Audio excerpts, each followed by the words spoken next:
Muy buenas tardes.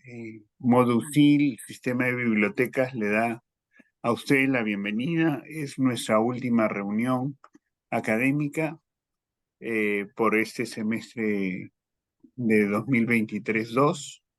En esta oportunidad, quien cierra el ciclo es Walter Vega Jácome, licenciado en Historia por la Universidad Nacional Mayor de San Marcos y magíster en Historia por la Pontificia Universidad Católica del Perú.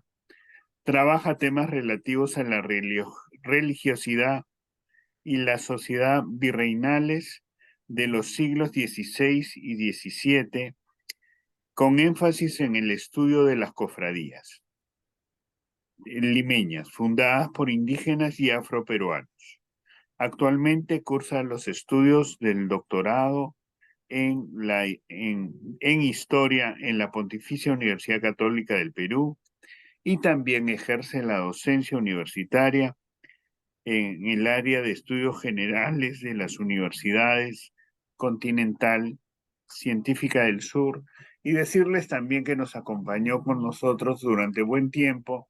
No, tú me dirás los años, porque Walter ha sido profesor de la San Ignacio de Loyola, enseñando los cursos de Historia del Perú y de Historia de las Civilizaciones. Entonces, sin mayor preámbulo y con mucho, no, con mucho orgullo de presentar a un investigador como él, creo que es un punto final a las actividades que tenemos y entonces nos conviene que, que él cierre este ciclo porque está muy ligado, la religión está muy ligada a la cultura peruana y a nuestra idiosincrasia. Voy a poner solamente un ejemplo. El mes pasado, el mes de octubre, se ha dado la conmemoración de un año más de la procesión del Señor de los Milagros, el culto, este culto también virreinal que hay ahí, cómo ha concitado atención de las clases populares, ha recorrido Lima y la gente se ha sentido identificada con estas creencias. Y incluso políticos también se han subido se han sumado a estas manifestaciones. Entonces, está muy presente la religión en nuestro mundo cotidiano, en nuestro mundo de la hora. Yo no quiero hablar más porque solamente Mm, soy un presentador. Así mm. que Walter, gran amigo, gran profesor, te damos la bienvenida y espero que nos deslumbres con tus conocimientos. Adelante. Muchas gracias, profesor. Agradezco a Lucía y a usted, profesor, por invitarme una vez más. Yo encantado de venir a hablar aquí con los chicos de la universidad, donde trabajé muy felizmente del 2007 al 2013. Em, Déjame mostrarle las diapositivas que he traído. Muy bien, en efecto, lo que el profesor ha dicho, en efecto, es correcto, ¿no? La religiosidad en realidad es un tema muy interesante porque permea, porque forma parte de nuestra idiosincrasia, de nuestro ser peruano, y yo diría latinoamericano también, de una manera, de maneras múltiples de las que a veces no nos damos cuenta, ¿no? El profesor Espinosa ha puesto el ejemplo del culto, ¿no? Al Señor de los Milagros, pero también hay otros ejemplos muy variados que podríamos poner de cómo la religiosidad todavía nos conecta y forma parte de nuestro ser, incluso republicano, ¿no? Pónganse a empezar nomás ustedes lo siguiente, ¿no? Se supone que una de las promesas de la vida republicana, o una de las ideas con las que la República Peruana, igual que todas las repúblicas latinoamericanas, nacieron, fueron algunas de las ideas heredadas, pues, de la Revolución Francesa, de las ideas de la Ilustración, ¿no? Del siglo XVIII. Y una de esas ideas era la creación, entre otras, ¿no? De un Estado laico, ¿no es cierto? Un Estado laico en el sentido de un Estado donde la institución de la Iglesia, ¿no? Y la doctrina profunda de la Iglesia Católica no tuviera una presencia decisoria, ¿no? En las funciones de gobierno, o sea, la separación de Iglesia y Estado. Sin embargo, como ustedes recuerdan, como ustedes pueden ver en cada 28 de julio, por ejemplo, miren nomás, cada vez que el presidente o la presidenta de la República ahora inaugura las fiestas patrias, el 28 de julio, antes de ir a hablar, de dar su discurso ante el Congreso, que es la representación de la nación peruana, ¿no? ¿A dónde va en primer lugar? No, no, no va primero al Congreso a hablar con los representantes de la nación, ¿no? Primero va a la misa el Te Deum, ¿no? Va a la misa, ¿no? A una festividad, a un rito religioso católico, ¿no? Y también como ustedes han visto, cada vez que hay la procesión del Señor de los Milagros, cada vez que la Sagrada Imagen pasa por las calles de Lima, se detienen en la Plaza Mayor, en la Plaza de Armas, ¿no? Y las autoridades civiles, estatales, ¿no? La Presidenta de la República, ¿no? El alcalde de Lima usualmente salen a saludar, ¿no? A la Sagrada Imagen del Señor de los Milagros, ¿no? Reconociendo de esa manera el poder enorme que tiene todavía este símbolo religioso sobre nosotros, ¿no? Igualmente, vean ustedes cómo es que se juramentan a los ministros de Estado, ¿no? Usualmente frente a un crucifijo, ¿no? Solamente la excepción es cuando me parece los propios ministros solicitan que no se encuentre este icono religioso, ¿no? Pero usualmente es frente a un crucifijo, ¿no? Y juran muchas veces, usualmente por Dios, ¿no? Ahora, esta religiosidad colonial es una herencia colonial, es una herencia virreinal, si quieren llamarla así, ¿no? O colonial, ¿no? Em, ¿Y por qué es durante el periodo virreinal cuando muchas de las características que tenemos hoy fueron creadas, ¿no? Fueron formadas y la República no pudo eliminarlas a todas y en realidad tampoco quiso, ¿no? Porque en realidad además era difícil hacerlo, ¿no? Si ustedes se dan cuenta, hay elementos culturales que tienen todo pueblo que son, que aunque la cultura está en permanente cambio, los componentes de la cultura, ¿no? Los símbolos, el lenguaje, los valores, las normas, van cambiando con el tiempo. Hay elementos culturales que cambian muy, muy lentamente. Y uno de ellos, por ejemplo, son los gustos musicales, los gustos gastronómicos, ¿no? Y también la religiosidad, ¿no? Por lo tanto, en realidad las repúblicas que dicen ahora difícilmente habría podido borrar de un plumazo esta herencia tan potente que nos dejó este periodo de 3 siglos del virreinato, ¿no? Ahora, este elemento religioso, católico específicamente, nace con el mismo virreinato del Perú, ¿no? Nace desde la época de la conquista, nace incluso antes, es traída por los españoles, es traída por el propio Cristóbal Colón, ¿no? Cuando pisa territorio americano, ¿no? Y lo que quiero que ustedes entiendan, y que a veces es para nosotros muy difícil, porque en efecto, aunque acabamos de decir que la religiosidad nos rodea, ¿no? De maneras que a veces no nos damos cuenta. Aún así, no podemos también negar el hecho de que vivimos en una sociedad secularizada, ¿no? Secularizada en el sentido de que la presencia de la religiosidad, este, mm, a- aunque se encuentre en algunos momentos y lugares que, repito, son a veces, no nos damos cuenta de ello, de todos modos no tienen un peso tan profundo como el que tenían en los siglos de la Edad Moderna, ¿no? Siglos XVI, XVII y XVIII, ¿no? Por ejemplo, una posible controversia que pudiera haber habido antes, tal vez en la Edad Media, entre la ciencia y la religión, para nosotros no significa ningún problema, ¿no? Tú puedes ser un científico, puedes ser una científica, un ingeniero, una ingeniera, ¿no? Y aún así ser cristiano, o musulmán, o judío, ¿no? No hay ninguna controversia entre la religión, la ciencia, el uso de tecnología, ¿no? No hay, ¿no? Igualmente, ¿no? El día de hoy tú podrás ser una persona muy religiosa, de repente muy católica o muy evangélica, ¿no? Y seguramente puedes ir a los ritos religiosos cada fin de semana, ¿no? Pero digamos, es difícil que el día de hoy tú encuentres a alguien yendo a misa, ¿no? Todos los días, ¿no? Puede ser, obviamente también existen personas así, naturalmente, ¿no? Pero digamos, no es lo usual para la mayoría de personas, ¿no? Ir a misa todos los días, como sí ocurría en el periodo de la Edad Moderna, ¿no? En ese periodo era usual que la mayoría de las personas acudieran a misa y a veces hasta varias veces al día, ¿no? En un solo día. El día de hoy, en cambio, lo usual, repito, seguramente hay personas que también acuden frecuentemente a escuchar estos ritos, ¿no? Estas misas, ¿no? Pero lo usual es que uno acuda si es que asiste en los fines de semana, ¿no? El día domingo o en alguna conmemoración familiar, de repente alguna misa de salud, ¿no? O misa por el alma de algún fallecido, ¿no? Pero en aquellos años de la Edad Moderna de los que estamos hablando, que coinciden con el periodo virreinal, este sentimiento religioso impulsaba a la gente, ¿no? Motivaba a que fueran, por ejemplo, a misa diariamente, ¿no? A que comulgaran muy frecuentemente, ¿no? Las personas que no hacían eso se sentían probablemente muy mal de no hacerlo, ¿no? Si es que no lo hacían frecuentemente, digo, comulgar o asistir, recibir los sacramentos, ¿no? Em, porque nosotros vivimos en una sociedad secularizada, en una sociedad donde el elemento religioso, aunque todavía existe, ¿no? No es tan potente, ¿no? Al punto que, fíjense ustedes, esta idea de que a veces no nos damos cuenta de muchos de esos símbolos religiosos, ¿no? Es un elemento indicativo, ¿no? De que en realidad, aunque ese elemento religioso está ahí, no le hacemos mucho caso constantemente, ¿no? Aunque esté ahí, ¿no?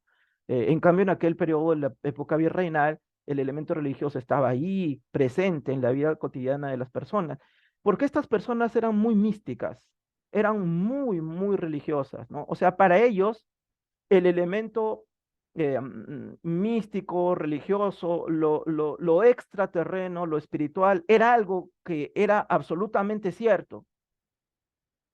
Por ejemplo, si el día de hoy una persona viene hacia ti y te dice, ¿no?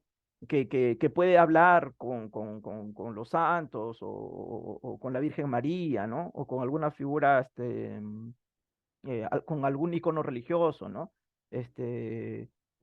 Seguramente la mayoría de nosotros, no digo todos, pero la mayoría de nosotros pensaríamos que esta persona tiene alguna suerte de cosa extraña, ¿no? Al decir que puede ver y hablar con santos, ¿no? O con la Virgen María, ¿no? Pero en cambio, si eso ocurría en este periodo virreinal, las personas sí creían eso, ¿no? Pero, claro, pero con una condición, ¿no? Que las personas podían aceptar que alguien estuviera conversando con alguien más allá de lo sensible, o sea, con alguien, pero se corrió un riesgo ahí, ¿no? De que esas visiones místicas fueran en efecto divinas o fueran engaños de Satanás, ¿no es cierto?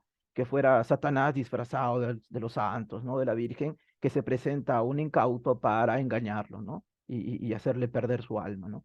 Por esa razón es que eh, eh, cuando el día de hoy una persona afirma tener estas visiones, ¿no?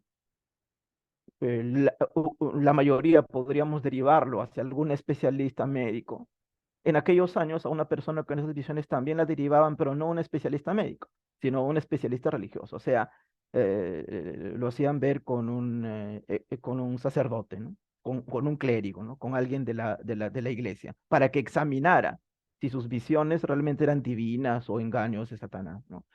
Esta imagen, este pensamiento místico, este pensamiento profundamente religioso, se encuentra, por ejemplo, en un hecho fundamental que forma parte de la colonia, ¿no? En el hecho de que cuando América es descubierta en 1492, en la época en la que en España se encontraba la reina Isabel de Castilla y el rey Fernando de Aragón, que eran profundamente cristianos, profundamente católicos, ¿no?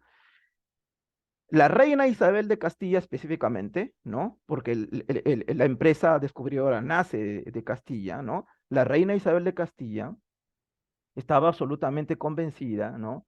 De que el encuentro de esta tierra con los habitantes indígenas que habían ahí era una obra de Dios, ¿no? O sea, que Dios le había dado una especie de regalo, ¿no? De misión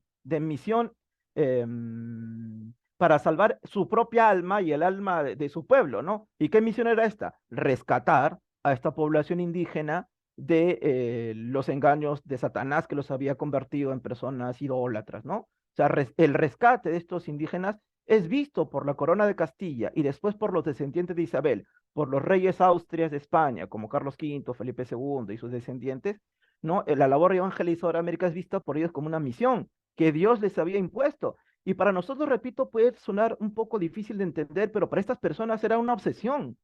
O sea, ellos realmente creían que Dios les había dado una misión y que si no cumplían con ella, se corría el riesgo de perder su propia alma y el alma también de sus propios súbditos allá en España, ¿no? Por esa razón es que ellos asumen este reto con gran interés, ¿no? Y por esa razón, por ejemplo, es que la reina Isabel de Castilla, ¿no? Promueve el hecho de que el Papa, ¿no? Reconozca, ¿no? Que Dios les estaba haciendo a los españoles, a los castellanos concretamente, a fines del siglo XV, les estaba entregando América, ¿no? Para la evangelización, ¿no? Y el Papa, en efecto, reconoce a través de sendas bulas, ¿no? Que América quedaba, el cuidado de la espiritualidad, ¿no? De los indígenas americanos quedaban bajo el cuidado de la corona de Castilla, ¿no? Y después de la corona de España, ¿no? Y a eso, ¿cómo le llamamos, no? Le llamamos el patronato regio, ¿no? La corona española, ¿no? La reina de Castilla, después el rey de España, se convierten en los patrones, ¿no? Protectores, ¿no? En los protectores, en efecto, ¿no? De la iglesia en América, ¿no? En la iglesia en Hispanoamérica, para ser más exactos, ¿no? Por esa razón es que en la época virreinal, por ejemplo, los nombramientos de obispos, arzobispos, ¿no? Incluso la llegada de clérigos a América, al Perú, la llegada de órdenes religiosas, no podía hacerse sin el visto bueno de la corona española, del Consejo de Indias posteriormente, ¿no? No es como el día de hoy que el Papa el día de hoy pues, puede nombrar a un clérigo del Perú como cardenal, ¿no? O como arzobispo u obispo obispo de Lima o arzobispo de Lima, ¿no? En esos años no. En aquellos años, si es que la corona española no daba ese visto bueno, ¿no? Ese nombramiento no valía, ¿no? Y los clérigos no podían pasar a América si es que la corona española no les daba el visto bueno, porque la iglesia se encontraba por decisión del propio Papa, a través de la donación de América, la iglesia de Hispanoamérica se encontraba bajo la tutela, ¿no? Bajo el patronazgo de la corona española, ¿no? Por eso, como siempre recordamos, los que hemos estudiado en San Marcos, ¿no? La primera universidad que se funda realmente en América, no es la de Santo Domingo o cualquier otra, ¿no? Es San Marcos. ¿Por qué? Porque esta universidad de San Marcos, que hoy se llama Universidad Nacional Mayor de San Marcos, se fundó con todas las de la ley, o sea, contó con una bula papal, ¿no? O sea, un documento legal dado por el Papa, pero especialmente y en primerísimo lugar por una real cédula, ¿no? O sea, esta Universidad de San Marcos es la primera que recibe esta real cédula de fundación, ¿no? Mientras que la otra, la de Santo Domingo, por ejemplo, nada más contaba con una bula papal, o sea, con un documento legal dado por el Papa, y eso no la autorizaba para funcionar en América, en Hispanoamérica, ¿no? La primera que recibe este permiso de la corona española es la Universidad de San Marcos, ¿no? En 1551. Ahora, y por esa razón es que en el Perú las órdenes religiosas que van a funcionar aquí se van a encontrar también bajo el patrocinio de la corona española, ¿no? Pero antes de eso, antes de pasar directamente a al, al, al significado histórico, esto es lo que quiero compartir con ustedes, ¿no? La idea de que la labor de las órdenes religiosas, en este caso masculinas, porque me voy a centrar en las órdenes religiosas masculinas, tuvo un impacto muy profundo, ¿no? En la identidad histórica, no solamente el virreinato, sino en la nuestra, ¿no? A niveles que a veces la gente común y corriente no conoce, ¿no? No solamente a nivel religioso, espiritual, a nivel político, económico también, incluso a nivel geopolítico, como vamos a ver ahora rápidamente, ¿no? Pero antes de eso quiero aclarar una cosa que mucha gente no conoce a veces, ¿no? La diferencia entre el clero secular y el clero regular, ¿no? Miren, el clero regular, los clérigos en general, son hombres de iglesia, o sea, son hombres que pertenecen a la estructura de la iglesia, ¿ya? Pero hay una diferencia entre el clero secular y el clero regular. El clero secular está compuesto por clérigos, por hombres de la iglesia que no, forman parte del clero diocesano y no están sometidos ni a votos ni a regla alguna. En cambio, el clero regular se llama así porque está compuesto de clérigos, o sea, por hombres de iglesia, ¿no? Que hacen votos que depende de la orden a la que pertenezcan, ¿no? Que siguen una regla creada por su fundador. El caso más famoso es el de la orden de los franciscanos, ¿no? Que seguían la regla dada en la Edad Media cuando se fundó esta orden por Francisco de Asís, ¿no? Pero dependiendo de cada orden, sus votos son diferentes, ¿no? Claro, el voto de castidad, ese sí, pues de hecho se encuentra entre todos ellos, ¿no? El de obediencia también, ¿no? El de pobreza también podría estar, ¿no? En efecto, son los votos más usuales que hacían estos clérigos, ¿no? Entonces, y están sometidos también, o sea, no solamente siguen una regla, sino que además están sometidos al general de su orden. No están sometidos directamente al arzobispo de Lima, por ejemplo. Están sometidos al general de su orden, que usualmente se encuentra esta persona en Europa, ¿no? Ahora, y finalmente, algo que también mucha gente a veces desconoce es qué cosa es un sacerdote, ¿no? Un sacerdote es una persona que ha recibido las sagradas órdenes. Estas sagradas órdenes, dicho de manera simple, es como si una persona, un hombre, en este caso un varón, recibiera una suerte de, guardando las distancias, una suerte de licencia, licencia sacra, obviamente sagrada, para administrar los sacramentos, ¿no? Por ejemplo, decir misa, por ejemplo, bautizar, por ejemplo, casar, ¿no? Aquella persona que no ha recibido esas sagradas órdenes no podría hacer esas cosas, ¿no? Hay excepciones. Un laico, o sea, una persona que no es un clérigo podría hacerlo, ¿no? Pero hay excepciones muy claras en el Código de Derecho Canónico, ¿no? Por ejemplo, si te encuentras en un lugar donde no hay ningún sacerdote a varios kilómetros a la redonda, ¿no? Imagínate que es un lugar muy remoto del mundo, un laico podría de celebrar una misa o un matrimonio, pero inmediatamente al encontrar un sacerdote, este tendría que ratificar ese hecho, ¿no? Pero la idea es que el sacerdote es el personaje que ha recibido, debido a que ha recibido las sagradas órdenes, el permiso para administrar sacramentos, ¿no? Los famosos sacramentos que conocemos, ¿no? Sobre todo en la Iglesia Católica y también en la Evangélica algunos, ¿no? Em, pero la idea es que en realidad no todo fraile, o sea, no todo miembro del clero regular tiene por qué ser sacerdote, ¿no? Usualmente el clero secular está compuesto por sacerdotes, o sea, han recibido la licencia para administrar sacramentos. En el caso del clero regular, no necesariamente. ¿Por qué? Por lo siguiente, pero antes de eso, dejamos en claro qué es una orden religiosa, ¿no? Es una institución altamente organizada que operó al interior del Virreinato del Perú, ¿no? Y que recibió la tarea de coadyuvar, ¿no? A esta misión fundamental de la corona, que era la de evangelizar a los indígenas que había en el Perú, ¿no? En toda Hispanoamérica también, y también de mantener la defensa del credo cristiano católico, ¿no? En Hispanoamérica. Ahora, quiero también aclarar esto, porque mucha gente tampoco conoce a veces esto, ¿no? Que en la iglesia, el interior de su estructura, hay estas órdenes también en general, ¿no? Además de las órdenes religiosas que vamos a ver ahora, como la de los franciscanos, dominicos, mercedarios, también podemos encontrar estas órdenes, esta otra forma de organización dentro de la iglesia, ¿no? En orden primera, segunda y orden terciaria. Usualmente, esta es una idea que se le ocurrió a San Francisco, ¿no? De Asís, en la Edad Media, ¿no? Dividir así. Pero después otras órdenes religiosas toman también esta idea, ¿no? Como la de los dominicos. O sea, organizar a sus feligreses en estas tres órdenes, ¿no?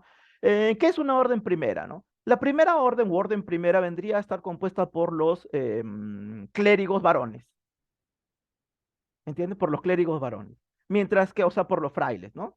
Mientras que la orden segunda vendría a estar compuesta por las mujeres que pertenecían a una orden, pero obviamente femenina, ¿no? Y que vivían en un monasterio. Por ejemplo, ven ustedes ahí la fachada del monasterio de Santa Clara, ¿no? Las monjas clarisas, ¿no? Pertenecían a lo que se llama la segunda orden dentro de la estructura de la iglesia, ¿no? Las monjas clarisas que además estaban vinculadas, muy vinculadas a la orden franciscana, ¿no? Y finalmente la orden terciaria, ¿no? La orden terciaria está compuesta de personas, laicos, o sea que no somos hombres de iglesia, o sea que no pertenecemos a la estructura de la iglesia, pero que deciden, los de la orden terciaria, deciden vivir, ¿no? Siguiendo una regla, siguiendo la regla de una orden que a ellos les agrada, ¿no? Pero no han recibido, y hacen votos, o mejor dicho, no hacen votos oficialmente, ¿no? Pero viven como si lo hubieran hecho. Y obviamente no son sacerdotes, porque no han recibido las sagradas órdenes, ¿no? Entonces son laicos, ¿no? Creo que a veces le dicen ahora laicos consagrados o algo así, ¿no? Pero no son sacerdotes para empezar, no han recibido las sagradas órdenes, no podrían oficiar misa ni administrar sacramentos, ¿no? Ahora es importante eso de la orden terciaria y quiero que lo recuerden por lo que vamos a hablar ahora, ¿no? Ahora, ¿cuáles son las órdenes religiosas que se establecieron en el virreinato, ¿no? En primer lugar, los dominicos. Fray Vicente Valverde, que acompaña a Francisco Pizarro en Cajamarca, era un dominico, ¿no? Y uno de los más famosos, que en historia estudiamos mucho, es Jerónimo de Loaiza, ¿no? Primer arzobispo de Lima y además fundador de uno de los primeros hospitales, ¿no? Para indígenas, ¿no? En la iglesia de Santa Ana, que actualmente se encuentra en Barrios Altos, ¿no? Luego, los mercenarios, que fueron menores en número que las otras órdenes, ¿no? Fueron menos. Ahora, eso no significa que su labor no haya sido importante, ¿no? Sí la fue. Solamente que no fueron tan numerosos y no se conoce tanto de ellos, seguramente porque faltan estudios en realidad, ¿no? Deberían en efecto hacerse más estudios históricos para saber con más detalle, ¿no? La labor que ellos libraron, ¿no? Aquí en el Perú. Pero uno de los frailes mercedarios más interesantes y conocidos es Fray Martín de Murúa, ¿no? Que escribió una crónica que vamos a ver luego, ¿no? Y Diego de Porres, que evangelizó el sur andino, ¿no? El sur de los Andes, ¿no? Luego vinieron los franciscanos, ahí tienen ustedes la fachada, quien no ha visitado ahí las catacumbas, ¿no? Que se establecieron por todo el Perú y como vamos a ver ahora también en las zonas de frontera de la Amazonía, ¿no? Luego los agustinos, y a uno de los más importantes, ahí tiene su fachada, que está también en el centro de Lima, Antonio de la Calancha y Fray Alonso Ramos Gavilán, que fueron cronistas, ¿no? Y promovieron la evangelización, sobre todo en el altiplano andino, ¿no? En el sur del Perú. Y luego los jesuitas, ¿no? Ahí tienen ustedes la fachada del convento jesuita, ¿no? Una orden muy importante fundada por el santo epónimo de la universidad, ¿no? Por San Ignacio de Loyola, ¿no? Y además fueron personas muy, muy racionales, muy inteligentes, ¿no? Y también destacaron no solamente porque crearon nuevas formas de evangelizar, sino además porque tenía una administración de haciendas costeñas excelente, ¿no? Sus haciendas fueron de las más ricas y prósperas de la costa del Perú. Ahora, rápidamente quiero ver esto para ir ya entrando a la segunda parte de esta conferencia. ¿Qué aspectos de la sociedad virreinal fueron influidos por las órdenes religiosas, ¿no? Ahí están. En primer lugar, la conversión de los indígenas y los esclavizados, ¿no? Que es como ahora decimos usualmente a los esclavos que vinieron del África, ¿no? Ven ustedes, hay una imagen de Huamán Poma de Ayala, ustedes conocerán al famoso cronista indígena, ¿no? Donde grafica, ahí dibuja a un fraile franciscano, ¿no? Evangelizando, ¿no? Cristianizando a un indígena del común. Luego, el conocimiento de los indígenas. Los frailes que fueron a evangelizar a los indígenas se dieron cuenta que la mejor forma de evangelizarlos era conociendo su cultura. Y en ese sentido, creo que podríamos decir, sin temor a equivocarnos, que será una especie de proto-antropólogos, ¿no? Proto-etnólogos, proto-etnógrafos, ¿no? Porque se dedicaron a saber cómo eran estos indígenas. Miren ahí, por ejemplo, en este pedazo de la crónica de Martín de Murúa, ahí ven ustedes que pertenece a su crónica sobre la historia de los incas, ¿no? Estudiaron la historia de los incas, ¿no? Fray Martín de Murúa, ¿no? Y ustedes ven al otro lado la portada de un vocabulario de lengua aymara, ¿no? Creada también por un fraile, ¿no? De estas órdenes religiosas, ¿no? Que se dedicaron a estudiar no solamente el aymara, sino también el quechua, ¿no? Y es interesante porque en su afán por llevar la palabra de Dios a estos indígenas, ¿no? En lugar de llevarles la palabra de Dios en castellano, ellos deciden aprender las lenguas de estos indígenas. Y se dan cuenta que el quechua y el aymara eran las dos de las lenguas más comunes usadas, heredadas de la época colonial, ¿no? Y trasladan muchas de las doctrinas católicas, muchas de las enseñanzas de los catecismos a las lenguas aborígenes, ¿no? Y de esa manera ayudaron a difundir estas lenguas y además a fijarlas, ¿no? Porque ustedes comprenderán que cuando algo es fijado, cuando algo es puesto por escrito, queda fijado en la historia, ¿no? Recuerden que los indígenas prehispánicos en el Perú no tuvieron escritura, ¿no? Al menos no una que se conociera. Era una cultura más oral, ¿no? Y de esa manera es más fácil que los componentes de una cultura, al ser oral, cambien más fácilmente con el tiempo, ¿no? Pero cuando es algo puesto por escrito ya es fijado, ¿no? Y esto es lo que hicieron estos frailes, ¿no?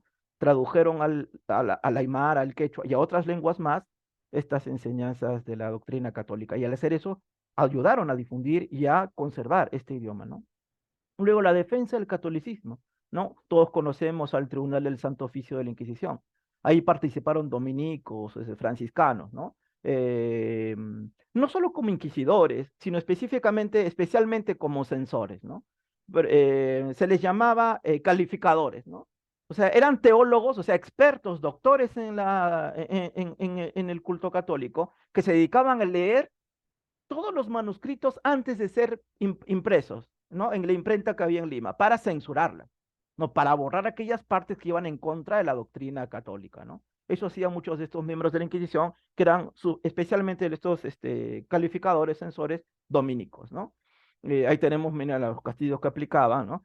Y la Inquisición era tan poderosa que nadie podía escapar a su influencia, ¿no? A su poder. Hasta incluso virreyes del Perú fueron llamados a comparecer ante el Tribunal del Santo Oficio de la Inquisición, ¿no?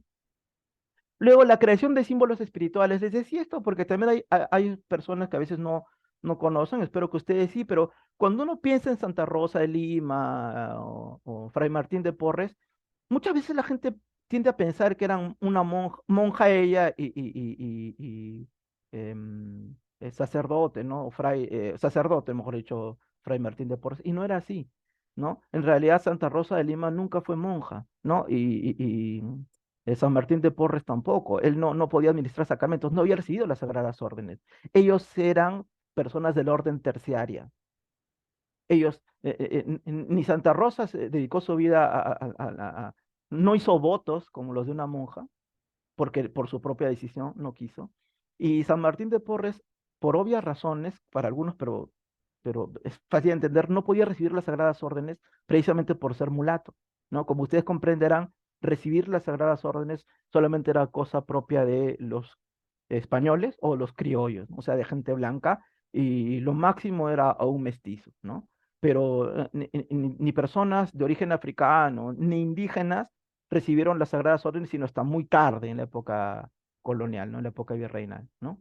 Entonces, ellos no fueron sacerdotes San Martín de Porres ni monja Santa Rosa, ¿no? Pero estuvieron bajo el patrocinio de la orden dominica, ¿no? Los dominicos los acogieron, ¿no? Y difundieron además la labor de estos dos santos que forman parte de nuestra identidad cultural.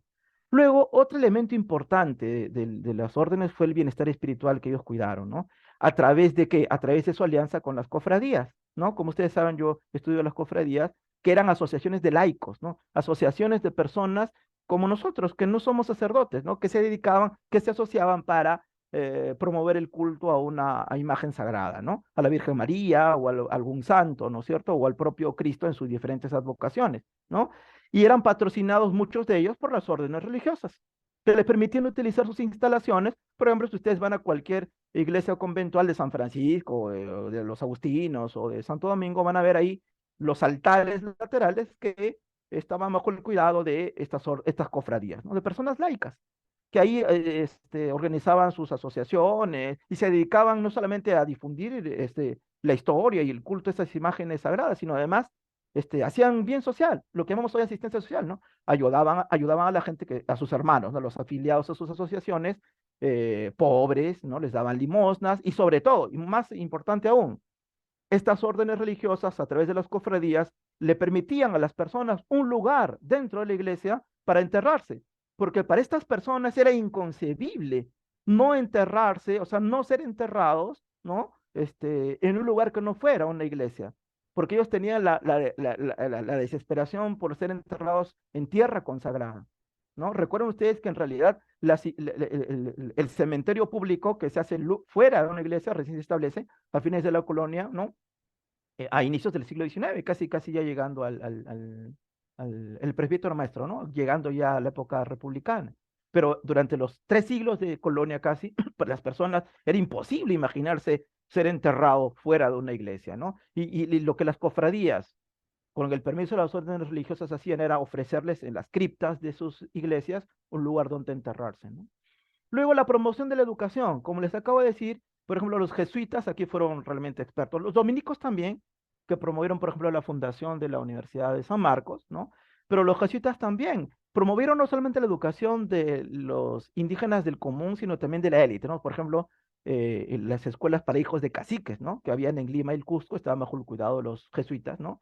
Incluso, como ustedes recordarán o sabrán de repente, José Gabriel Condorcanqui y Tupac Amaru II fue discípulo, ¿no? De uno de estos colegios jesuitas, en este caso para hijos de caciques del Cusco, ¿no? Por eso es que Tupac Amaru era una persona muy, muy culta, ¿no? Era una persona que tenía una cultura bastante extensa gracias a esta educación. Y aquí les pongo una imagen de una muy bonita, muy hermosa película del año 1986 que se llama La Misión, que cuenta la historia, ¿no? De esta orden jesuita que va a evangelizar a los indígenas del Paraguay, ¿no? Ven ustedes cómo estos jesuitas crean estas nuevas estrategias utilizando la música, ¿no? Para atraer a estos indígenas, ¿no? Ahí está, viene tocando el oboe, ¿no? Uno de los personajes principales de esta película, ¿no? Les recomiendo que la vean, ahí pueden ver cómo es la labor evangelizadora en acción, ¿no? En este caso los jesuitas, ¿no? Pero en este caso los del Paraguay, ¿no? Miren, igualmente los dominicos, ¿no? La primera, en realidad, el San Marcos se funda bajo, en primer lugar, ¿no? Bajo el patrocinio de la orden de los dominicos, ¿no? Por eso es que su primer escudo, que no fue oficial, ¿no? El escudo oficial lo ven ustedes a la derecha, y está San Marcos, pero su primer escudo extraoficial, digamos, fue ese donde estaba la imagen, mire, de la Virgen del Rosario. Porque recuerden ustedes que la imagen principalísima de los dominicos es Nuestra Señora del Rosario, ¿no? Este escudo que está aquí, que ven ustedes a la izquierda, fue uno de los primeros, pero fue una propuesta en realidad, ¿no? Nunca fue oficial, ¿no? La oficial es la que ven ustedes ahí a la derecha con San Marcos, ¿no? Y luego esto es interesante, ¿no? Mucha gente no sabe que las zonas religiosas también contribuyeron a la exploración de lugares recónditos, donde ni siquiera llegaban las autoridades españolas, ¿no? Por ejemplo, la Amazonía, ¿no? La selva alta en este caso, ¿no? El Valle del Guayaga, donde llegaron los franciscanos, ¿no? Con el afán de evangelizar a las tribus amazónicas que allí habitaban, ¿no? Y establecieron, en efecto, exploraciones y conocieron, ¿no? Estudios cartográficos y todo lo demás, hicieron mapas y todo lo demás. Desgraciadamente, cuando el indígena Juan Santos Atahualpa se rebeló a mediados del siglo XVIII en esa zona, la labor de los franciscanos quedó trunca, ¿no? Fueron prácticamente expulsados, ¿no? Pero todavía el convento de Santa Rosa de Ocopa, que está en Junín, todavía queda ahí como una señal, como un testimonio de esta entrada que los franciscanos crearon para contactarse con la Amazonía, ¿no? Después de la rebelión de Juan Santos Atahualpa, indígena que subleva las tribus amazónicas de la selva central, la labor franciscana ahí se trunca durante varias décadas, ¿no? El Perú recién volvió a la época republicana a explorar la selva amazónica. Y finalmente, miren ustedes el patrocinio de las artes, de más está decir, porque es lo que conocemos desde el colegio, ¿no? Como muchas obras religiosas artísticas fueron promovidas, ¿no? Por las órdenes religiosas. Y aquí quiero hacer la aclaración de que muchas de esas obras religiosas, pintura, escultura, ¿no? Arquitectura, no se hacen solo con un afán estético, sino con un afán didáctico, ¿no? Enseñar la liturgia, enseñar la doctrina, ¿no? A indígenas, a afroperuanos y a todo lo demás a través de la visión, ¿no? Por ejemplo, miren ustedes aquí cómo es que en esta imagen que se encuentra en el convento de San Francisco, ¿no? Está ahí la pasión de Cristo, y teniendo en cuenta que muchos indígenas que iban a esa iglesia a escuchar misa probablemente eran en efecto analfabetos, una forma didáctica de enseñarles la pasión de Cristo, en lugar de que leyeran el breviario, ¿no? Los evangelios, era a través de estas imágenes, ¿no? Que impactaban claramente, ¿no? Y también, pues, a través de imágenes un tanto o bastante macabras, ¿no? Como este de Baltasar Gavilán, que es el de la muerte, ¿no? Que a través de esta forma tan traumática realmente muestra cómo es que la carne no puede llegar a ser corrupta, ¿no? Después de la muerte, ¿no? Mientras que el alma es inmortal, ¿no? Eh, y finalmente, después de haber dicho todo esto, solamente quiero terminar ya con esta idea, ¿no? De que en realidad la historia de las órdenes religiosas está llena de luces, pero también, naturalmente, como toda obra humana, también de sombras, ¿no? Ustedes pueden ver ahí en esta imagen hecha por Guamán Poma, por ejemplo, cómo él dibuja al fraile Martín de Murúa, a este fraile mercedario a quien él conoció, ¿no? Castigando duramente a un pobre indígena, ¿no? Al que estaba paleando, como ven ustedes, ¿no? Y ahí pueden ver ustedes la leyenda que le pone Guamán Poma, ¿no? Dice fraile mercenario, ¿no? En lugar de decir fraile mercedario, ¿no? Porque al parecer, además, como han descubierto ya hace tiempo los estudiosos de la obra de Guamán Poma, también es cierto que hay una inquina personal entre Guamán Poma y Martín de Murúa, ¿no? Incluso con eventos escabrosos, ¿no? Entre ellos dos, ¿no?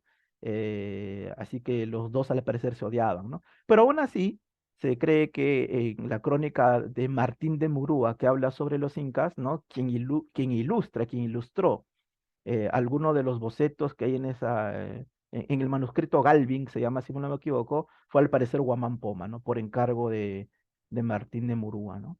Porque se conocieron en realidad, ¿no? Pero, en efecto, lo que Guamán Poma hace, más allá de cualquier conflicto personal que ha habido entre ellos, es el hecho de que, en efecto, también hubo frailes que en su labor evangelizadora y doctrinaria también abusaron de los indígenas que tenían bajo su cuidado, ¿no? Haciéndolos trabajar para ellos, por ejemplo, ¿no? Generando ganancias porque estas órdenes religiosas finalmente no solamente se dedicaron a labores espirituales, también se le dedicaron a labores económicas, ¿no? Tuvieron haciendas, ¿no? Los jesuitas ya hemos dicho, y también otras órdenes religiosas, ¿no? Y cobraban el diezmo y todo lo demás, ¿no? E incluso amasaron fortunas, ¿no? Gracias al cobro del diezmo, gracias a lo próspero que eran sus haciendas, y también gracias a las donaciones que le daban gente rica, ¿no? Que le dejaba legados. Y por lo tanto, las órdenes religiosas también amasaron lo que llamaríamos hoy liquidez, ¿no? Capital líquido. Y es por eso que muchas de estas órdenes religiosas se dedicaron también a labores financieras, ¿no? De préstamo de dinero a aquel que lo necesitara, ¿no? Si es que querías liquidez, tú ibas a un convento, ¿no? A pedir dinero prestado, más o menos en una época en la cual los bancos no existían o no existían como lo conocemos el día de hoy, ¿no? Sí hubo banqueros, ¿no? Juan de la Cueva, por ejemplo, ¿no? Estudiado por Margarita Suárez, pero digamos que no eran muy comunes los banqueros en aquellos años, ¿no? Y ciertamente no le prestaban a cualquiera, ¿no? En cambio, las órdenes religiosas, tanto las masculinas como las femeninas, sí, ¿no? Daban estos préstamos, ¿no? Porque tenían liquidez, ¿no? Porque también muchos de estas órdenes, no se puede negar que también pudieron haber esquilmado, ¿no? A estos indígenas de la gente que tenía a su servicio, ¿no? Entonces, esto es lo que quería, de lo que quería hablarles hoy y demás está decir también muchas de estas cosas porque me imagino que muchos de ustedes deben haber estudiado, ¿no es cierto?, en colegios de religiosos, ¿no? O de religiosas, me imagino, ¿no? Así que ustedes, muchos de ustedes deben conocer de primera mano la labor, en este caso educativa, ¿no? Y la disciplina que siguen impartiendo estas órdenes religiosas en los colegios que todavía tienen el día de hoy, ¿no? Eso es lo que quería compartir con ustedes. Gracias por escucharme. Muchas gracias.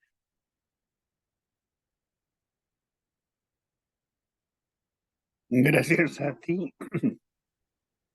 Bueno, nosotros tenemos algunos minutitos si alguien quisiera algún dato, alguna idea que ha expresado nuestro expositor.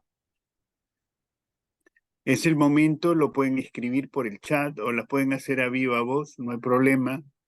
Le encantará a Walter responder estas preguntas porque él es un experto en el tema, se habrán dado cuenta que nos ha hecho una síntesis, pero que esto pues no ha ahondado más porque no hay mucho tiempo. Entonces, pero si alguien tiene alguna pregunta, este, la puede formular, ¿no? La puede lanzar y Walter, como un buen arquero, va a tapar ese gol. A ver si alguien se anima. Y una última cosa que quería decir es que esta idea, profesor, de las órdenes terciarias como Santa Rosa y San Martín, que fueron en efecto terciarios, o sea, laicos en realidad, ¿no? A mí me parece muy bonita porque ahí uno puede ver con claridad lo que los catequistas nos dicen a los que hemos hecho el catecismo, no que somos católicos, ¿no? Que todos estamos llamados a la santidad, ¿no? O sea, no hace falta ser un sacerdote, no una monja para ser santo, ¿no? Y eso es un elemento central en la doctrina católica, ¿no? Cualquiera de ustedes puede ser un santo, ¿no? Como lo fueron Santa Rosa y San Martín. Es una Eh, cosa que qué, siempre me gustó, ¿no? qué bueno que lo has dicho porque tengo un amigo que tú lo conoces, José Antonio Benito, que ha Así es, publicado claro. un libro sobre santos, ¿no? Santos Ujú. desconocidos, beatos. O sea, la práctica, digamos, de ser buena gente y de seguir la doctrina, había mucha gente joven, Claro. muchos, y de todos los grupos sociales, ¿no? No solamente el grupo dominante, que serían los blancos y criollos, sino también de los afrodescendientes. En esa época no se llamaban así, sino que tenían sus nombres de la época, y también los indígenas, ¿no? Así es. Y además, gracias a la labor de la iglesia en general, no solo de las órdenes, por ejemplo, el Perú tiene una gran cantidad de santos. Si usted, por ejemplo, revisa la historia del otro gran virreinato hispanoamericano, que es el de México, llamado Nueva España, si no me equivoco, en la Ciudad de México, en México en general, nada más se apareció un solo santo, que encima, si no me equivoco, ni siquiera estableció su labor evangelizadora en el propio México, profesor, sino que fue a Japón a evangelizar a los japoneses, y ahí es donde se gana el cielo, ¿no? En cambio, mire, y es algo también muy interesante porque si con una máquina del tiempo retrocediéramos al siglo XVII en Lima, uno podría tropezarse en la calle, profesor, con un montón de santos. Santa Claro. Rosa, San Martín de Porres, Santo Toribio de Mogrovejo, San Juan Macías, Macías, exacto, San Juan Macías. Y se encontraron todos ahí en la misma ciudad al mismo tiempo, ¿no? Es el siglo XVII. caminaban en el centro de Lima. Así es, y uno Es podía simpático. tropezarse con ellos. ¿Alguna pregunta? Bueno, Walter es de la estirpe de aquellos grandes historiadores como Del Busto, que estudió y escribió sobre Santa Rosa, escribió sobre San Francisco. Así es. A él le ha interesado más las órdenes religiosas. Entonces, le damos las gracias vivamente porque nos ha descubierto un mundo, pero también nos ha hecho ver algo que capaz no lo ha dicho directamente, pero yo lo quiero decir. El virreinato del Perú era importantísimo. No Argentina, no Chile, no Ecuador, no Bolivia, no existían. Entonces era Lima el gran centro, la gran urbe, la metrópoli para todo este virreinato enorme. Y entonces, claro, los otros sí existían en el tiempo, habían personas, había buenísimas gentes y todo eso, pero aquí era el centro, ¿no? Y como era el centro, desde aquí se irradiaba a todo el virreinato, ¿no? Hemos Ujú, visto, nos ha puesto una imagen linda de la película La Misión, y el que tocaba el oboe era un limeño, ujú, Antonio Ruiz de Montoya, el que los jesuitas ujú. le han puesto su nombre.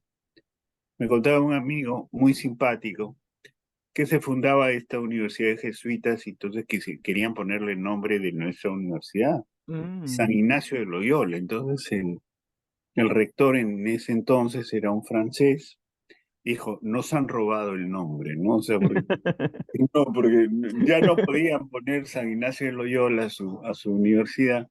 Y entonces tuvieron que recurrir a los historiadores y ahí encontraron un limeño ilustre que era Antonio Ruiz de Montoya, Ujú, que catequizó a los guaraníes, ¿no? ujú. Él es el que toca Qué gran noticia. Y en efecto, el otro gran virreinato era el de México, ¿no? Pero el del Perú era tan importante que cuando un virrey hacía una buena labor en el virreinato de México, lo ascendían, su ascenso era venir al virreinato del Perú.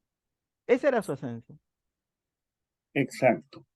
Walter, podíamos estar horas, pero sé que el tiempo vale oro, te estamos muy agradecidos. Perdónenme, les voy a pedir a los jóvenes, vamos a salir de acá. ¿Cómo se hace esto? Les pediría, tengo que tomar fotos ahora por por los requerimientos de la SUNEDU.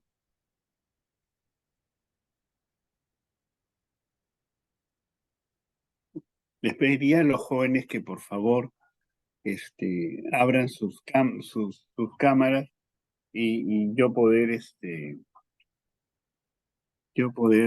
¿cómo se dice? Dar la foto, ¿no? Porque si no, no voy a poder, ¿no?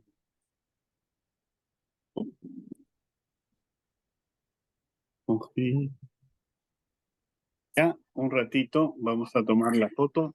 Otra que esa me salió mal, chueca, no sé, enfocada. Sí, mío.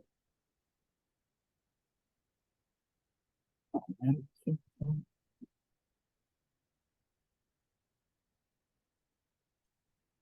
Gracias, Walter. Muy bien, Muy profesor. amable. Ojalá te podamos ver en otro momento con otro tema, que tú tienes ahí una cantidad de temas, porque también enseñas otros cursos, ¿no? Y ya estás en el doctorado, así que Así es. ya son temas mayores. Entonces le Muchas gracias, agradecí profesor. a Walter su generosidad. Y esa es la última reunión que tenemos con los jueves culturales. Había una última, pero esta se canceló porque la expositora ha tenido que viajar intempestivamente el país y no puede dar su charla. Así que me valgo de la oportunidad para decirles lo siguiente. Va a haber actividades culturales En el mes de enero hemos pensado tener un cineclub sobre un homenaje a Alfred Hitchcock y hacer visitas guiadas al Centro Histórico de Lima. No competimos con Walter porque él sabe demasiado, lo mío es solamente un tour, pero sí creo que podemos estar caminando por todo lo que él nos ha dicho, ¿no? Por conocer San Francisco, conocer, ese sí lo conocen, pero hay otros que no conocen, como la iglesia de los jesuitas, o conocer también algún monumento antiguo, como puede ser en que esté Miraflores, la Huaca Pucllán, en fin, ya vamos a ir viendo con el equipo que nos formemos. Gracias y para mí ha sido un gusto contar con ustedes y sobre todo tener un expositor tan conocedor de nuestra historia. Muchas gracias, Walter, por tu generosidad y por tu sapiencia. Muchas Gracias a gracias. usted y a la universidad. Buenas Muchas noches gracias. con todos. Y no has podido, no importa, Jessica. Me dicen que no han podido activar. Sí, ya sabemos. Gracias. Gracias Gracias. también. Gracias también al personal de apoyo, a Mónica y a Susana, que nos hacen posible de la biblioteca, porque se hace por sistemas de bibliotecas de la UCI y también por Modusil. Gracias.